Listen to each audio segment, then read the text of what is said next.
Alors franchement, moi, je suis partie de mon job en me disant je suis soulagée, je suis libérée en fait, parce que aujourd'hui je m'accepte et je sais un peu plus ce que je veux, etc. Et du coup, ça m'a confortée dans ce truc-là vraiment, de me dire la kinésiologie c'est pour moi. Je me suis rendu compte que la kinésiologie était aujourd'hui et le bien-être, etc. était un des éléments forts de mon équilibre. En fait, j'avais un peu une appréhension à un moment parce que je m'étais dit si je publie ça, ça va mettre en avant le fait que aujourd'hui j'ai pas une expérience de folie en tant que praticienne. Et en fait, on s'en fiche parce qu'il y a aussi des gens qui sont venus parce que j'ai changé un peu de vie et que, enfin carrément même. Et puis en fait c'est moi et j'ai pas envie de mentir. Je suis honnête, je suis franche et voilà. Je suis Charlotte Desrosiers Natral et je te souhaite la bienvenue dans Pourquoi pas moi en chemin. Ils ont osé écouter leur petite voix et ils ne le regrettent pas. Je t'invite à suivre le changement de vie de personnes exceptionnelles qui sont passées à l'action et sont en pleine sortie de leur zone de confort. Nous suivrons leur avancement, leurs peurs, leurs doutes, leurs réjouissances et le rôle de leur entourage. J'aurai le plaisir de les interviewer tout au long de ce fabuleux chemin grâce à un épisode trimestriel où vous pourrez leur poser toutes vos questions. Si vous voulez en savoir plus, rendez-vous sur pourquoipasmoi.co. En attendant, je vous propose un nouvel épisode de Pourquoi pas moi en chemin. Il y a 3 mois, j'avais le plaisir d'interviewer France Lhuillier. Elle nous a raconté son enfance, ses études, sa première vie professionnelle de marketeuse à succès, son déménagement à Bordeaux et son changement radical de métier. En effet, France a ouvert au début de l'année son cabinet de kinésiologie. Avant d'attaquer cet épisode, si ce n'est pas déjà fait, je vous invite à écouter le premier rendez-vous avec France, diffusé en avril dernier. Je vous souhaite la bienvenue dans l'univers de France Lhuillier. Bonjour France. Bonjour Charlotte. Je suis très heureuse de te retrouver après 3 mois. Donc le premier interview toutes les deux, c'était mi-mars, donc le confinement avait déjà bien commencé et tu avais ouvert ton cabinet de kinésiologie 2 ou 3 semaines avant, si mes souvenirs sont bons. Exactement. Moi aussi très contente de te retrouver. Comment ça va? Bah très bien, très très bien. Après, t'en es où du coup? Raconte-nous.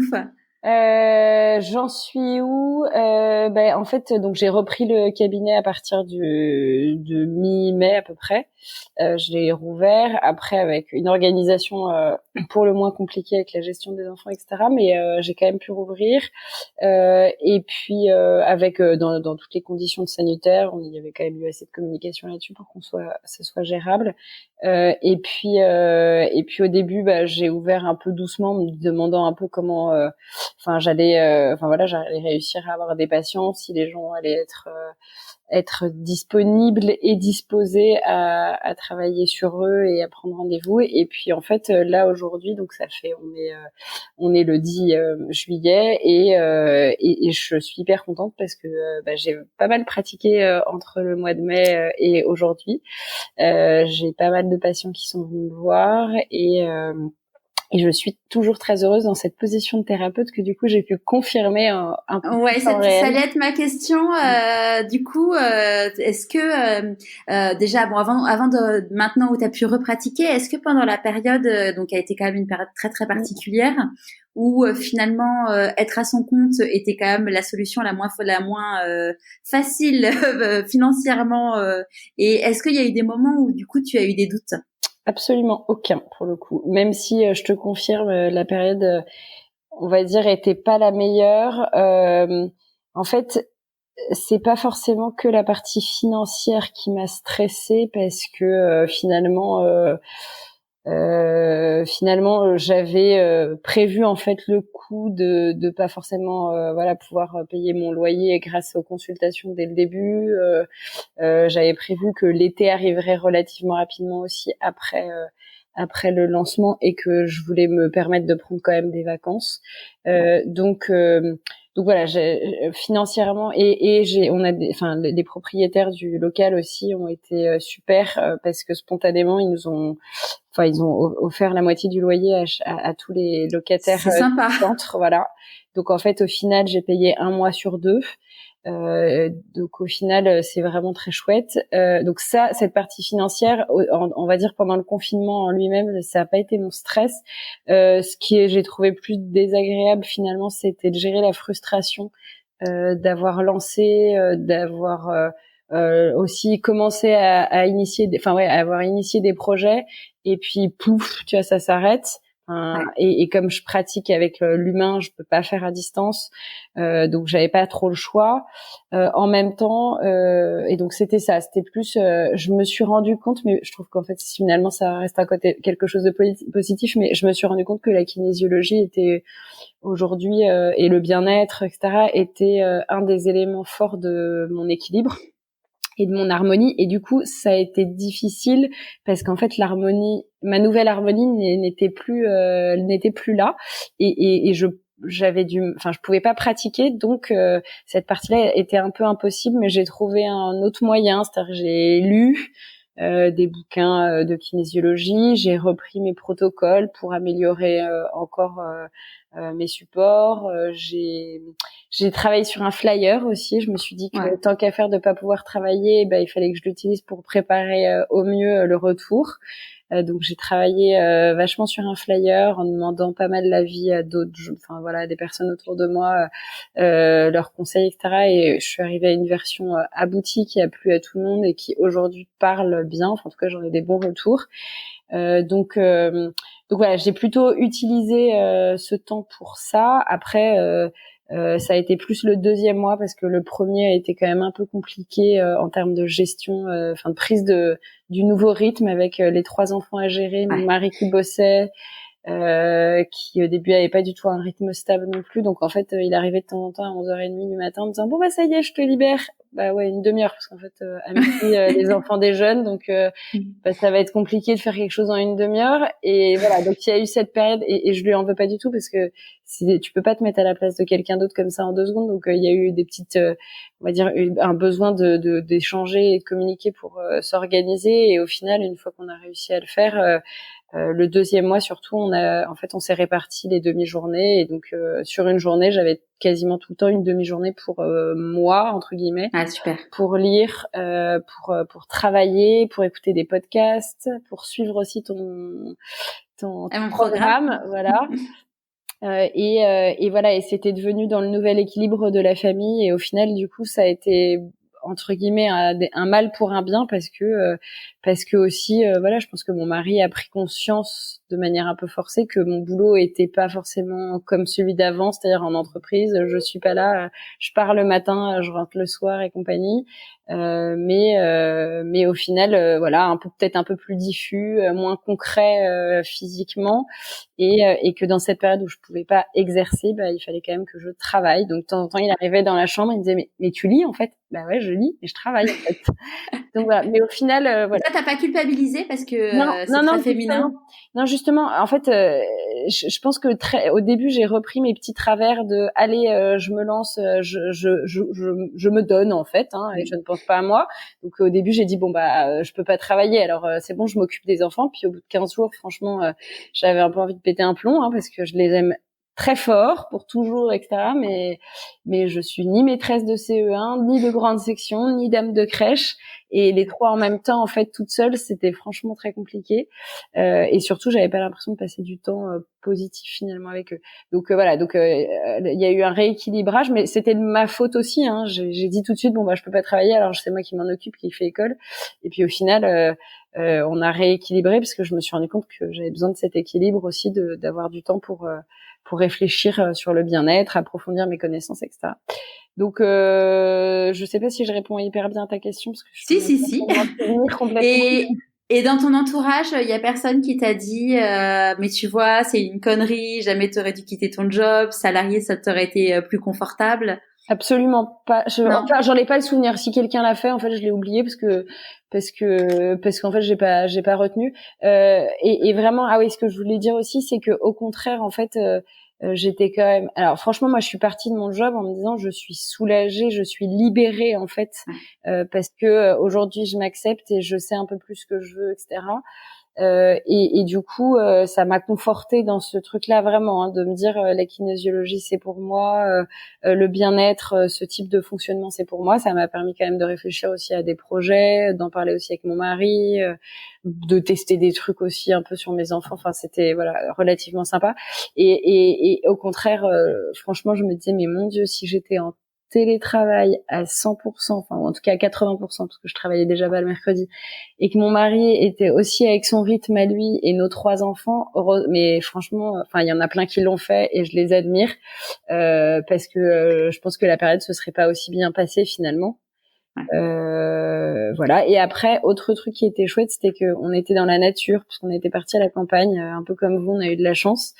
On est parti à la campagne et en fait, cette espèce de retour à la nature, retour aux sources, le printemps qui éclot, enfin, on l'avait jamais, moi je l'avais personnellement jamais vécu, mon mari non plus, je pense. Et du coup, en fait, il y a eu des moments où ça allait pas, pour plein de raisons différentes, comme pour tout le monde, j'imagine. Et en fait, je pouvais quand même moi clairement aller m'évader, quoi. C'était pas mon pâté de maison, c'était la forêt, les bois, aller marcher dans la boue, regarder le ciel, écouter le silence, même si en vrai j'avais quand même mes 3 enfants à gérer, donc ça a été des minutes, pas du temps long. Il y a une fois où je suis partie en vélo, je me suis perdue dans la campagne et en fait je pense que je l'ai fait exprès de me perdre parce que j'ai regardé mon GPS au bout d'une heure pour me dire où est-ce que je suis en fait. Voilà. Et donc ça c'était une chance et je pense que en fait ce retour aussi un peu à la nature, machin, en parallèle, m'a confortée dans mon besoin d'être plus proche de cette notion de bien-être. Ouais, et la nature, je pense qu'on est nombreux. Donc j'étais plutôt loin du problème vraiment financier parce qu'au début j'ai pas voulu, mais je pense que c'était aussi conscient, j'en sais rien. Au début j'ai pas voulu me stresser avec cette partie financière, que quoi qu'il arrive je n'y pouvais rien. Ouais, ça je pense que c'est un vrai sujet dans les différentes personnes que j'ai interviewées qui sont des coachs ou vraiment proches du développement personnel. Ils disent tous ça sert à rien en effet de se prendre la tête sur des sujets où vous pouvez pas être acteur en fait. Mettez votre énergie à résoudre les problèmes que vous pouvez gérer et traiter vous-même, mais il y a un moment c'est pas vous qui allez relancer l'économie française, donc c'est ça. Voilà. Après, clairement, je suis pas complètement. Enfin voilà, je suis pas large financièrement aujourd'hui par rapport à ma société, donc clairement, j'ai pas. Oui, ça restait présent, mais c'est vrai que ça. Enfin voilà, moi j'ai vu que je me suis dit ça m'a servi à rien, et je pense que clairement, en plus, l'annonce de nos propriétaires qui disaient que ils nous offraient la moitié du mois de loyer pendant 2 mois, en fait, ça a été quasiment au début, et du coup, ça a été un énorme soulagement de fait, quoi. Ouais, c'est top. Et est-ce que t'as donc du coup tu sais que t'es aligné avec toi-même et que c'est vraiment ce que tu veux faire. Est-ce que t'as eu des nouveaux doutes qui sont apparus avec la reprise de ton exercice? Des nouveaux doutes. Alors, je dirais pas ça, mais plutôt des espèces de vieux schémas qui sont revenus, dans le sens. Alors, c'est pas des nouveaux doutes, mais c'est quand ça a repris, en fait, quand je me suis dit je rouvre le cabinet, évidemment tu passes 2 jours, il y a pas de consultation qui tombe, machin. Après j'avais plein de merdouilles administratives à gérer pour ma boîte ou même personnellement, et j'ai plus eu un jour une semaine où en plus j'avais les enfants tout le temps parce qu'en vrai ils sont pas retournés à l'école du tout, ou très peu avant, on va dire au moins début ou mi-juin. Et du coup c'était plus me dire comment je vais faire, en fait un espèce de stress de je vais pas y arriver à gérer à la fois les problèmes administratifs, à la fois de la communication pour avoir des clients et les enfants, voilà, et puis plus en fait l'espèce d'incertitude permanente à tous les niveaux. Donc j'ai plus eu cette un espèce de stress d'un vieux schéma, machin, mais douter un peu peut-être de moi dans ma capacité à gérer tous les sujets de front. Mais je sais pas comment trop l'exprimer, mais pas de doute sur en tout cas sur le fait que je veuille pratiquer ça, non. Après peut-être un doute sur le fait que oui, en fait j'allais faire décoller le cabinet, quoi. Et là c'est un doute que tu as encore maintenant tout de suite? Je sais pas de la même manière, c'est-à-dire qu'en fait aujourd'hui j'ai la joie de pouvoir te dire que j'ai le mois de mai a été rentable parce que j'avais encore un loyer un peu faible en fait finalement. Mais j'ai eu 3 consultations, certes sur une journée, mais 3 consultations. Parce qu'en fait, j'ai très peu pu pratiquer avant fin mai quand même. Hein. Je te dis, mes enfants allaient très peu à l'école. Donc voilà. Et puis il y a eu à partir du mois de juin, entre juin et le mois de juillet. Là aujourd'hui, j'ai une vingtaine de consultations chaque mois.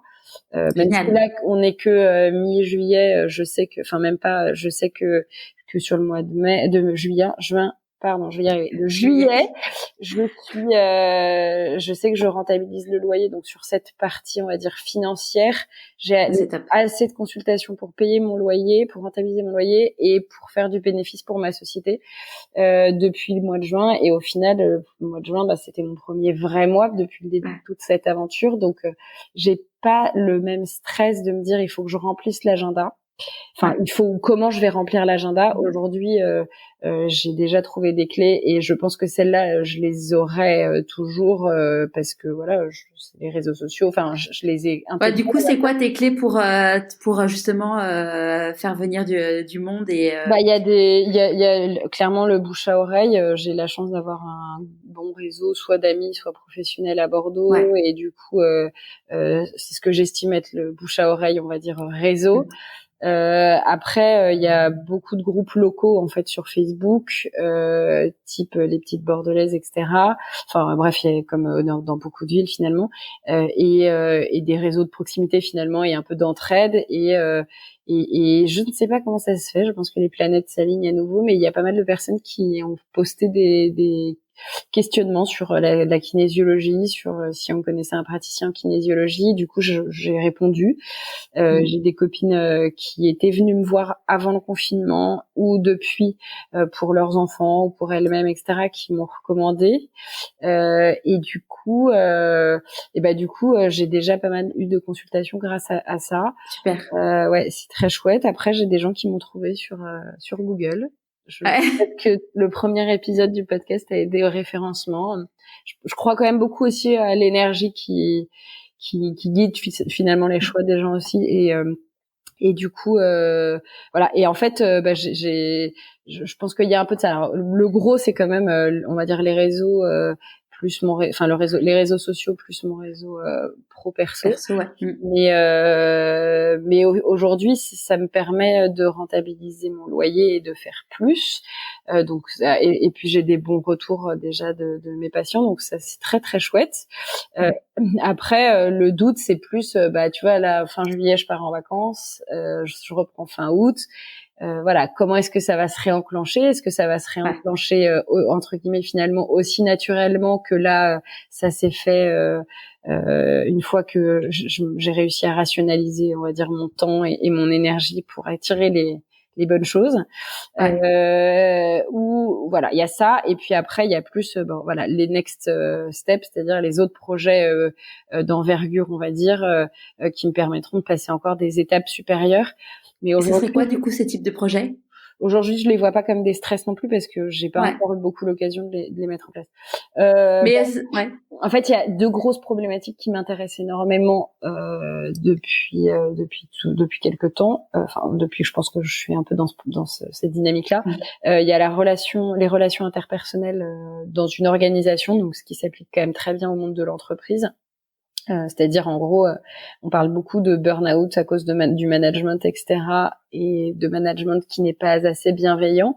Je pense qu'il y a beaucoup de gens qui font des burn-out parce que, en fait, en eux-mêmes, ils sont déjà pas forcément hyper bien, ou qu'ils sont confrontés à des gens en entreprise qui sont déjà pas bien en eux-mêmes, et que du coup, en fait, les réactions finalement de chacun à une même situation peuvent amener à du conflit ou des incompréhensions et qui se génèrent en stress pour chacun de manière encore différente, c'est-à-dire des gens qui vont culpabiliser, des gens qui vont se dire je suis une grosse merde, je suis pas capable, y a rien de fluide autour de moi, c'est de ma faute, voilà.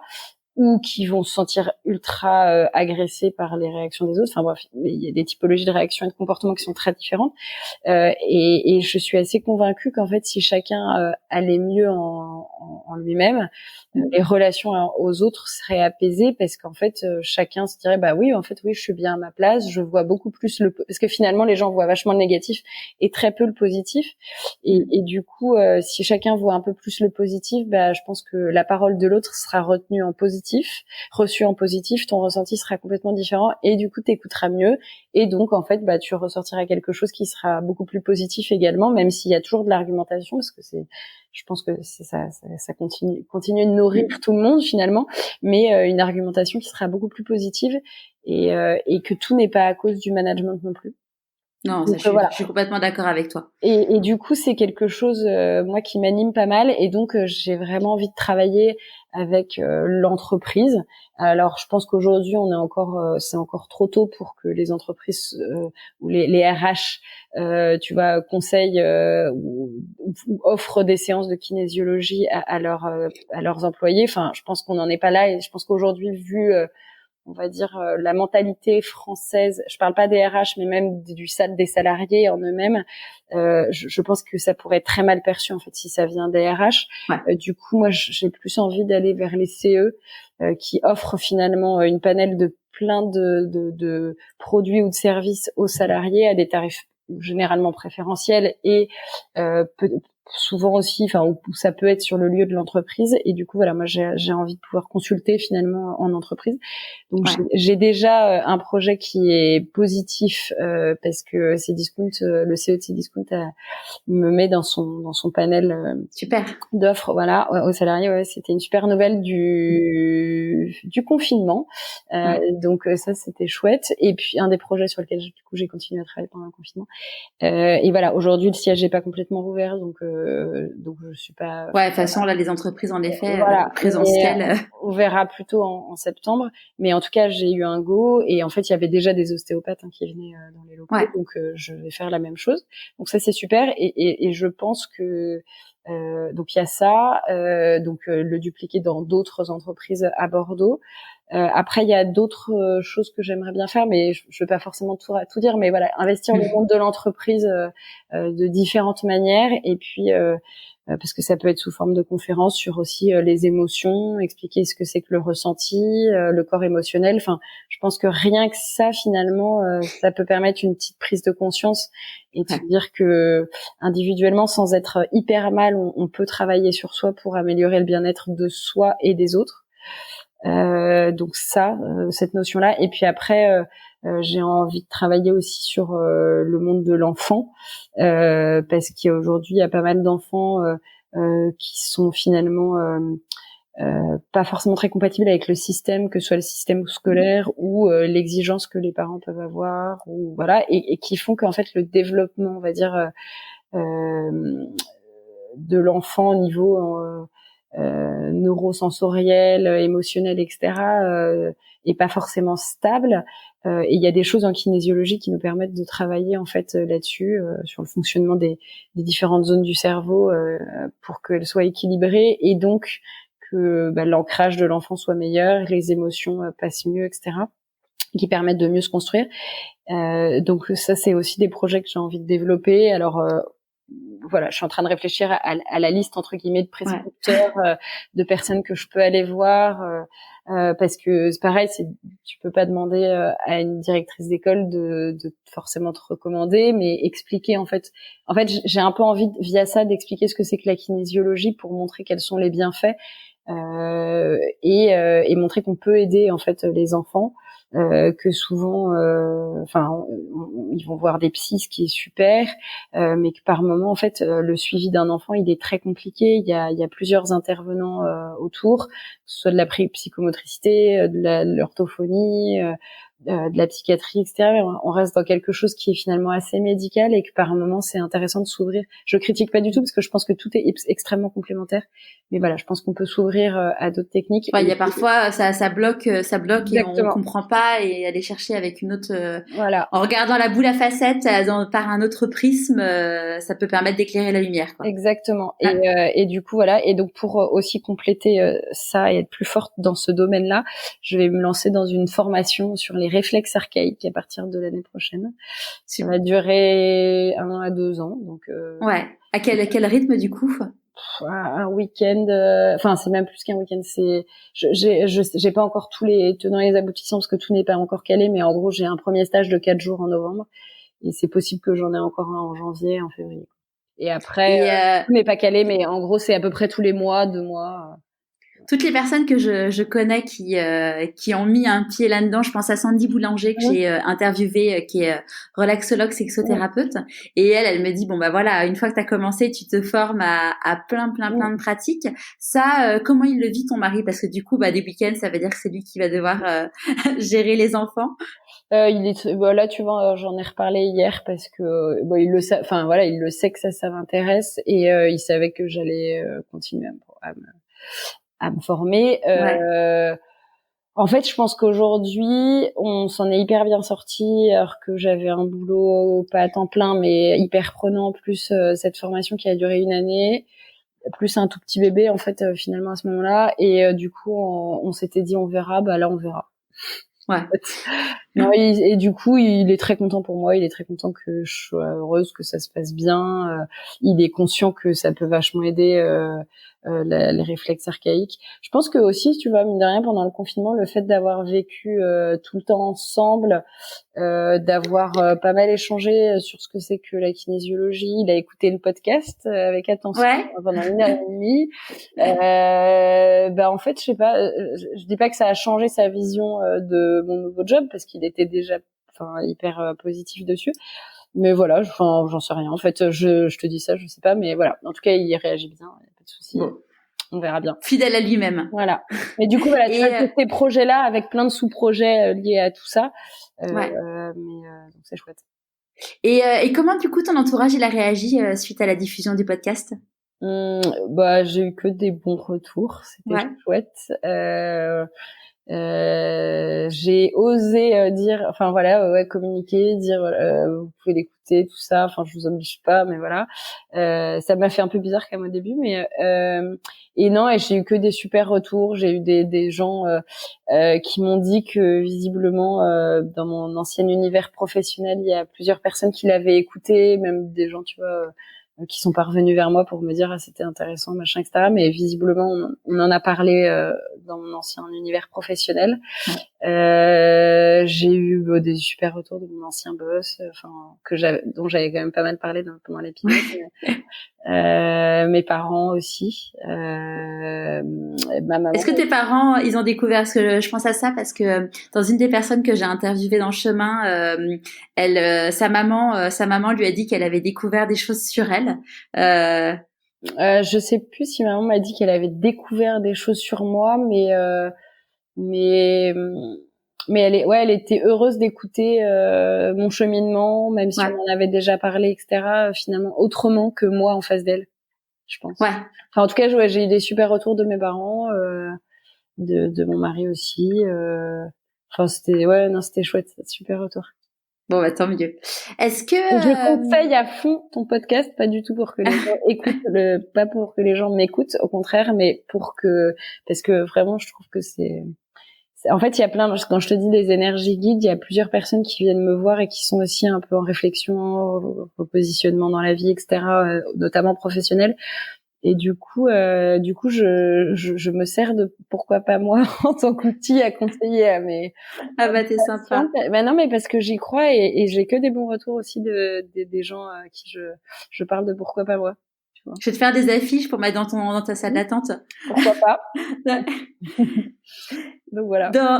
C'est assez adorable, ça me touche. Enfin, c'est vrai que je le mets souvent sur les réseaux sociaux, mais moi ça me booste. Et en effet, quand on parle d'énergie, moi je crois de moins en moins aux coïncidences. Il y a des choses comme disait Hortense Aran qui qui a monté Fleur d'ici, qui était la reporter de guerre, et maintenant c'est une entrepreneuse à succès c'est une entreprise qui a beaucoup de sens qu'elle a lancée. C'est l'épisode que j'ai diffusé là hier. Ouais, j'ai pas encore le temps de l'écouter, mais je me suis notée de le faire.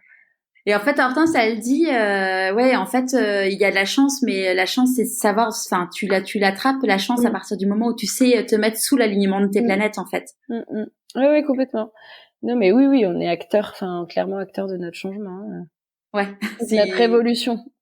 C'est ça. Donc, comme disait Chicandier, si tu n'attends pas qu'on vienne te chercher, en fait, c'est bouge-toi et ça bougera pour toi, quoi. Voilà, exactement. Il a pas dit ça comme ça, mais c'est l'idée. Ouais, mais du coup, je trouve que voilà, pourquoi pas moi, c'est intéressant parce que les gens entendent ces phrases-là et pas issues de personnes autour d'eux et de gens. Enfin voilà, c'est des gens qui ont réussi. Il y a des gens qui n'ont pas eu un parcours simple et d'autres qui ont eu un parcours qui était un peu la ligne toute tracée au départ et puis finalement qui ont évolué, etc.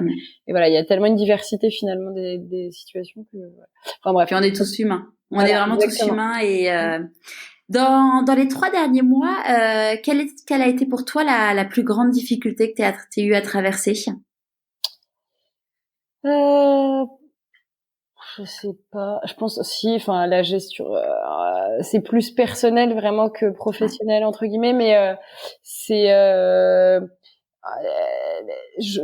j'avais envie que le cabinet démarre et marche bien et de pouvoir être disponible, travailler sur les projets et puis je t'ai dit, j'ai eu pas mal de gestion administrative un peu merdique au niveau perso notamment et les administrations n'ont pas hyper bien tourné pendant le confinement, donc en post-confinement aussi c'était compliqué et avoir créé une entreprise au milieu ça a pas amélioré la situation.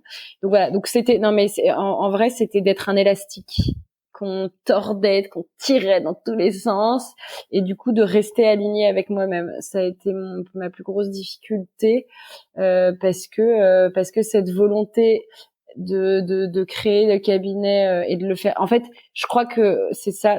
Je voulais que dès la reprise, comme j'avais eu 2 mois de retard finalement, même si c'était pas de ma faute, en fait, je me suis remis la pression que j'avais réussi à pas mettre au démarrage du projet. Là, je me la suis mise à fond en me disant il faut que tu sois à fond. Parce que maintenant t'as perdu 2 mois et que il te reste en gros 2 mois avant de repartir en vacances et que ça se redescende en finale et j'avais l'impression que cette période de 2 mois en fait elle a été hyper courte et donc je me suis foutu une pression d'enfer et en même temps mes enfants ils étaient très peu gardés et financièrement j'ai pas envie de prendre une babysitter une journée entière pour ne pas avoir de consultation et du coup jouer sur cet équilibre en final c'est moi qui me suis tout pris sur les épaules parce que je reproche rien à mon mari au contraire mais c'est vrai qu'il était en présentiel au boulot à partir du déconfinement et il bosse à 1 heure de Bordeaux donc je peux pas l'appeler en disant oh j'ai une consulte dans 1 demi-heure tu peux revenir et voilà et du coup ça a été plus d'être tiré comme un élastique et garder mon équilibre à moi et d'être axé. Voilà, c'est un peu plus personnel finalement que pro parce que au final je te dis les consultations elles sont tombées au fur et à mesure et du coup ça a été plus de la grande joie au niveau pro voilà mais de l'organisationnel compliqué. Ouais. Et ta plus grande satisfaction du coup des 3 derniers mois? C'est d'avoir des patients qui sont arrivés pour la première fois en mai ou en juin et qui sortent de la consultation déjà un peu apaisés, qui reprennent rendez-vous et qu'en revenant ils me disent ça m'a fait un bien fou.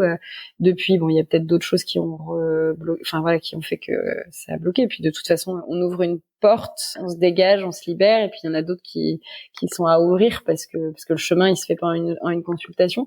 Mais d'avoir des bons retours spontanément aussi de gens. Alors il y a des choses ça c'est pas le cas pour tout le monde. Il y a des gens qui sont peut-être plus impatients. Il y a peut-être il y a des gens pour qui la technique parle moins aussi et voilà mais la grande satisfaction c'est globalement d'avoir eu des super bons retours, d'avoir réussi à me dire que je suis rentable sur un vrai premier mois d'exercice ce qui moi aussi m'a débloqué pour m'inscrire à ma formation l'année prochaine.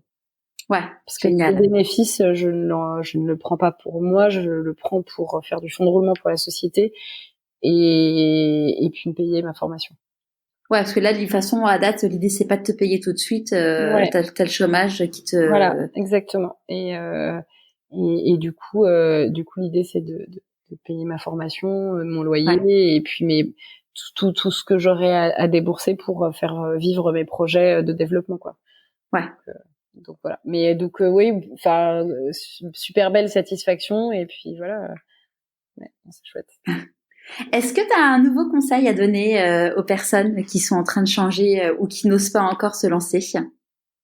Alors je crois que la dernière fois j'avais dit oser. T'avais dit oser, puis t'avais dit aussi J'avais dit de n'hésitez s'écouter. pas, ouais, et s'écouter, Ouais, et n'hésitez pas à aller consulter enfin voilà, ou vous intéresser à différentes pratiques qui peuvent vous aider, etc. ouais, Euh, bah, je dirais. Rester positif aussi, parce qu'en fait quand on ose, enfin quand on est dans, enfin je sais pas, peut-être que c'est plus au début quand on est en mode reconversion, etc., c'est ouais, un peu se faire confiance, rester positif, et parce qu'en fait au début on va dire allez ça y est je suis à fond, après hop il y a une embûche, et du coup on se dit ah mais non mais ça c'est un signe machin, ouais mais en fait cette embûche elle va être plutôt un signe, il faut plutôt le voir dans le positif. Cette embûche, bah ça va être un signe. Qu'est-ce qui va, au lieu de te dire c'est qu'un signe négatif, ça veut dire qu'il faut que je m'arrête, c'est ok, très bien, ça veut peut-être dire juste faut que je fasse une pause, faut que je réfléchisse, qu'est-ce que aujourd'hui j'ai à retravailler, pouf, et hop, tu vas remonter une marche, parce qu'en fait là t'auras appris de ce truc négatif. Et donc c'est plutôt toujours rester positif pour se dire bon ok, allez, ça qu'est-ce que ça veut, bah ok, je vais me remettre en question, et enfin ou me remettre en question ou me reposer une question, et du coup se dire toute chose qui t'arrive tu peux en apprendre quelque chose. ouais. Et je te dis ça parce que alors là tu vois moi ça me, enfin je sais pas si c'est très, en tout cas pour moi ça me parle, mais là j'ai une patiente hier qui m'a envoyé un message en me disant bah voilà, en fait j'avais relancé quelques patients pour leur demander s'ils avaient envie de reprendre rendez-vous, etc. Et elle m'a répondu au bout d'une semaine en me disant je suis désolée, je vous ai pas répondu plus tôt. J'ai trouvé la séance intéressante, mais je pense que je vais essayer de me trouver une technique qui me correspond plus. Voilà, je vous souhaite de vous développer, etc. Et du coup, je l'ai hyper bien pris parce que d'une part, merci pour la franchise, l'honnêteté, aurait pu ne pas répondre, enfin aucun problème. Et tu vois, plutôt que de me dire alors, il y a peut-être un premier instinct où tu te dis bon, ou premier vieux schéma qui revient qui dit ok, peut-être qu'il y a un truc que j'ai pas bien fait, ou peut-être que j'étais pas assez pédagogue, ou peut-être trop finalement, peut-être que du coup elle aurait voulu moins parler, enfin j'en sais rien. Et puis après je me dis bah non, en fait juste pose-lui la question. Alors j'ai pas encore eu de réponse, mais pose-lui la question pour savoir bah, qu'est-ce qui dans la technique lui a moyen parlé, ou qu'est-ce qui fait qu'elle aimerait penser à une autre technique, juste pour en apprendre quelque chose. Et en fait bon ça c'est moi, etc., mais je préfère envoyer ce message, j'espère que ça aura pas été mal pris non plus, tu vois, mais voilà, moi j'ai envoyé ce message en me disant bah je peux aussi en apprendre quelque chose, elle reviendra pas, c'est pas grave, c'est son choix et elle a tout à fait raison de le dire. Maintenant moi je peux peut-être en apprendre quelque chose, et en vrai je préférerais qu'elle me dise bah en fait j'ai pas adoré ton approche non plus, ou je sais pas, enfin n'importe quoi, parce que moi ça me permettra de m'améliorer. Alors il y a toujours un moment où tu vas te dire bon alors merde je suis pas assez bonne ou machin, etc., puis en fait non c'est pas ça, c'est juste il y a une énergie qui passe, il y a une alchimie ou pas, et c'est pas grave. Et voilà, peut-être que c'est un peu trop idéaliste ou naïf, mais en tout cas ouais, je Non, de toute façon, on n'est pas préfère tous... voir les choses positivement, même si c'est Ouais, pas le cas tout le temps, mais voilà, essayer de voir les trucs en positif pour se dire mon projet il va grandir, et puis voilà, je fais des rencontres, et il y en a où ça amène à quelque chose de super, d'autres où ça s'arrête là, bah c'est pas grave, j'en aurais appris quelque chose. ouais. Moi, je me rappelle, tu vois, dans ma vie d'avant, donc quand j'étais directrice marketing chez des éditeurs de logiciels, on disait toujours aux commerciaux, quand on perd un deal, appelez pour comprendre en fait. Mm. Et puis même, enfin, quand on est pris ou quand on n'est pas pris, appelez pour comprendre pourquoi on a été pris, pourquoi on n'a pas été pris, parce que bah, si dans les raisons pour lesquelles on n'a pas été pris, bah il y a sûrement des choses à en tirer Mm, mm. et pour être meilleur la fois d'après. Et si ça s'est pas fait, bah c'est que ça devait pas se faire. Et même si parfois c'est très chiant, Mm, mais il y a toujours du bon à retirer de ça en mm, fait. mm.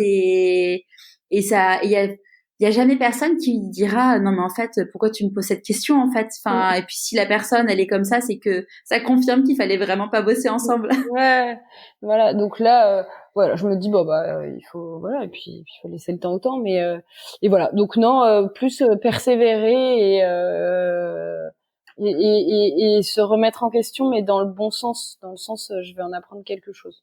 Ouais. Pas baisser les bras quoi. Je pense qu'on en a parlé tout à l'heure, mais je te pose quand même la question parce que parfois on peut imaginer connaître la réponse, mais on ne la connaît pas. C'est quoi du coup tes prochains défis? Mes prochains défis, bah effectivement mes projets entre guillemets. Ouais. Mais qu'est-ce que continuer parce que ça reste un défi en fait, continuer à être bien avec moi-même. Parce qu'en fait, c'est aussi la base de tout finalement. Et ça peut paraître un peu égoïste comme ça ou égocentré, mais enfin ouais, égocentrique, bref.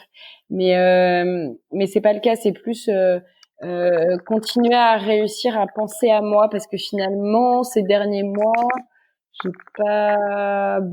l'ai pas beaucoup fait. Je me suis un peu plaint justement. J'ai l'impression d'avoir un peu râlé, même si j'avais l'impression d'être comprise, tu vois, mais réussir à plus me laisser du temps pour moi et pas me remettre trop de pression. Tu vois, par exemple, mon prochain défi, c'est au retour des vacances, si mon agenda est vide, pas me remettre la même pression que je me suis mis au post déconfinement. Voilà. Ouais. C'est super. Un petit défi, mais ouais, mais pour une femme, maman qui lance sa boîte. Je pense que ce n'est pas un petit défi, c'est un grand défi. Est-ce qu'il y a une dernière chose que tu veux nous raconter avant qu'on se quitte? Je sais pas. Écoute, non, je sais. Enfin là, comme ça, j'ai pas d'idée spontanément. On rappelle que je n'envoie jamais les questions en amont, donc à chaque fois tout est surprise. Tu me poses une petite colle. Non, mais merci Charlotte parce que c'est chouette aussi comme exercice tu vois, le premier épisode. Il y a un moment où je m'étais dit, tu vois, je me suis créé une page Facebook, une page Instagram, etc. Alors aujourd'hui, je les anime pas des masses parce que franchement, j'ai pas beaucoup le temps pour le faire. Mais du coup, j'ai publié, voilà, évidemment, ce que tu m'avais donné, et puis j'ai pu rebondir, etc.